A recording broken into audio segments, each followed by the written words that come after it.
Tensions are boiling and peace still feels like a distant dream. But now, Ukraine has a powerful new ally in the battlefield as Australia's M1 Abrams tanks have finally arrived. Could this game-changing weapon help stop Russia's brutal advance? And will Ukrainian crews be ready to unleash its full power? Let's find out in today's episode. Australia's first M1 Abrams tanks have finally arrived in Ukraine after months of anticipation. These tanks were promised by the Australian government 9 months ago as part of their commitment to support Ukraine in its ongoing war. According to Defense Minister Richard Marles, the tanks were initially pledged in October 2024 and are expected to make a significant contribution to Ukraine's continued fight against Russia's illegal invasion.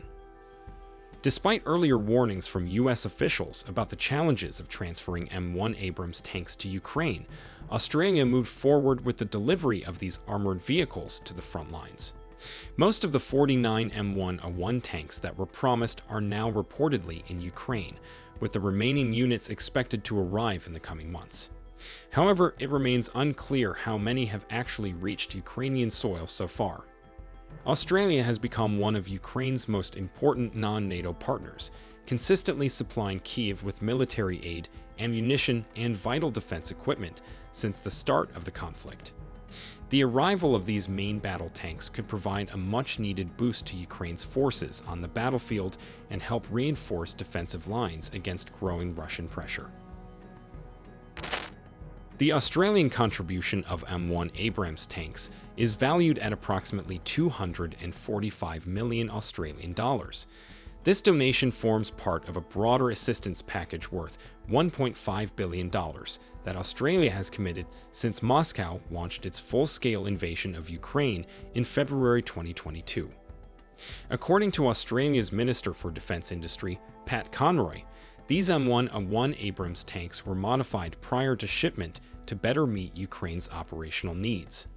The upgraded tanks are expected to deliver improved firepower and greater mobility to the armed forces of Ukraine. While the M1 Abrams is widely regarded as one of the most capable main battle tanks in service today, the older M1 variants being sent to Ukraine have encountered serious challenges on the battlefield. Several reports suggest that up to 20 of these American-made tanks have already been destroyed or disabled in combat. Even so, the Abrams still holds key advantages over the Soviet-era and Cold War-era main battle tanks that Russia continues to pull from storage. However, the widespread use of lethal drones has significantly affected the survivability of these Western-supplied tanks. In early 2023, the United States and several of its NATO allies pledged to supply modern main battle tanks to Kyiv. In addition to the American-made M1 Abrams, British Challenger 2 tanks and German Leopard tanks are also active in Ukraine, supporting the country's broader efforts to push back against Russia's ongoing invasion.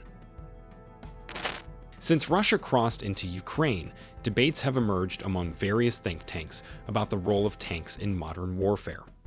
With countless videos of destroyed Russian tanks flooding the internet, it became easy to assume that tanks are outdated and not suitable for the challenges of modern war. This conclusion appeared to be supported by the rise of cheap FPV drones, which can easily destroy million-dollar tanks on both sides.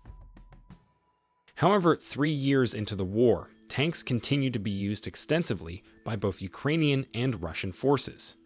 Ukraine, supported by Western-supplied tanks like the M1 Abrams, has an advantage with advanced composite armor that includes layers of depleted uranium, offering superior crew survivability. In contrast, Russia's most advanced tank, the T-90, features Contact 5 explosive reactive armor, which is effective against high-explosive anti-tank warheads, but less effective against kinetic energy penetrators.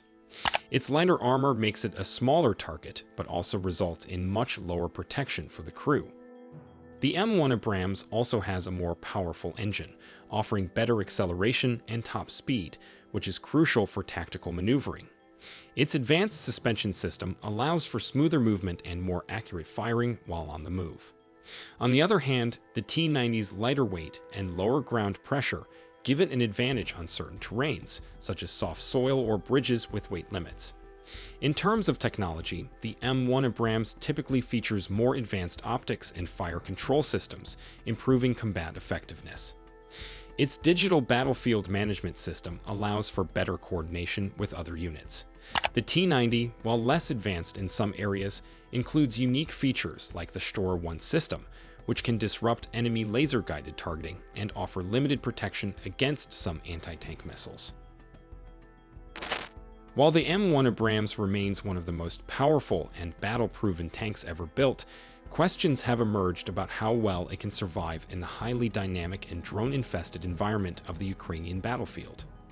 Unlike previous conflicts, the war in Ukraine has introduced an entirely new level of threat to armored vehicles, especially from first-person view drones used in kamikaze-style attacks. These cheap, precise, and devastating weapons have redefined the rules of ground combat, exposing even the most advanced Western tanks like the Abrams and Germany's Leopard 2 to destruction. Despite these concerns, Ukraine has fared far better than Russia when it comes to preserving its armored fleet. As of July 29, 2025, the Ukrainian Ministry of Defense reported that Russian forces have lost more than 11,000 tanks since the full-scale invasion began.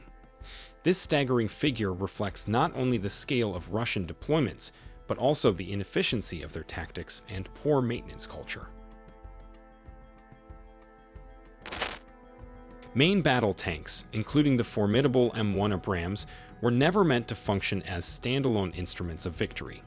Their power lies in how effectively they are integrated into a broader combined arms doctrine, supported by mechanized infantry, mobile artillery, battlefield reconnaissance, and real-time air support. In the Ukrainian theater, where the threat of FPV drones and precision-guided munitions has rapidly shifted the rules of engagement, even the best protected and most advanced tanks are no longer untouchable. This is why the losses of Ukrainian Abrams tanks, while unfortunate, are not entirely unexpected. It is not a sign of failure, but rather a reflection of the intensity and complexity of modern warfare. Ukraine does not need just tanks. It needs drones, air defense systems, surveillance assets, and consistent logistical support to field a balanced and adaptive defense. The arrival of Western tanks helped close a critical gap, but sustaining momentum requires more than symbolic deliveries. It demands urgency, volume, and coordination from allies. For Ukraine to withstand and repel Russian forces, the answer lies not in a single platform, but in building a networked, responsive, and fully integrated military machine, capable of surviving and winning in this new age of drone-dominated warfare.